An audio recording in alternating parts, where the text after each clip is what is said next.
2019 ఎన్నికల్లో 21 రోజుల ముందల తెలుగుదేశం పార్టీ అభ్యర్థిగా మీ ముందల నుంచున. వాస్తవంగా నాడు నాకు మంగళగిరిలో పెద్ద పరిచయాలు లేవు. కేవలం అద్దుకుంటున్న ఇల్లు మంగళగిరి నియోజకవర్గంలో ఉంది.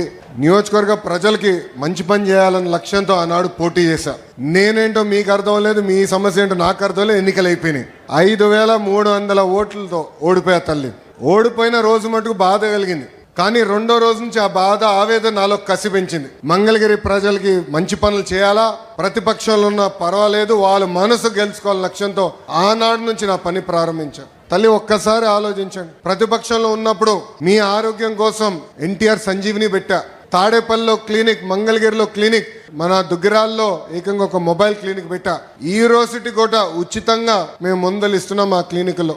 రెండోది, ఊర్లో పెళ్లి జరిగితే గౌరవంగా బట్టలు పెడుతున్నాం. ఆనాడు కార్పొరేషన్ స్పందించబోతే ఎవరికైనా నీటి సమస్య ఉందంటే ఉచితంగా ట్యాంకర్లు పెట్టి నీరు మీకోసం అందించాను. పిల్లలు క్రికెట్ ఆడాలంటే వాళ్ళ కోసం మంగళగిరి ప్రీమియర్ లీగ్ కూడా 3 సార్లు ఏర్పాటు చేస్తాం జరిగింది.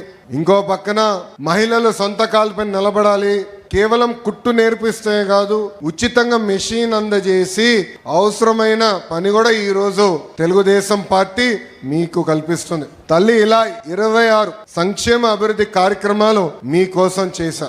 2024 ఎన్నికల ప్రచారం మీ దగ్గరకు వచ్చా.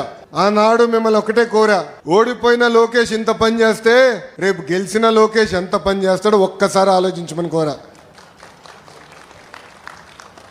ఆనాడు మిమ్మల్ని ఒక విషయం అడిగా తల్లి, 5300 ఓట్లతో ఓడిపోయా కదా, దాని పక్కన ఒక 0 పెట్టండి, 53,000 ఓట్ల మెజార్టీతో నేను గెలిపించి శాసనసభకు పంపించండి కోరా.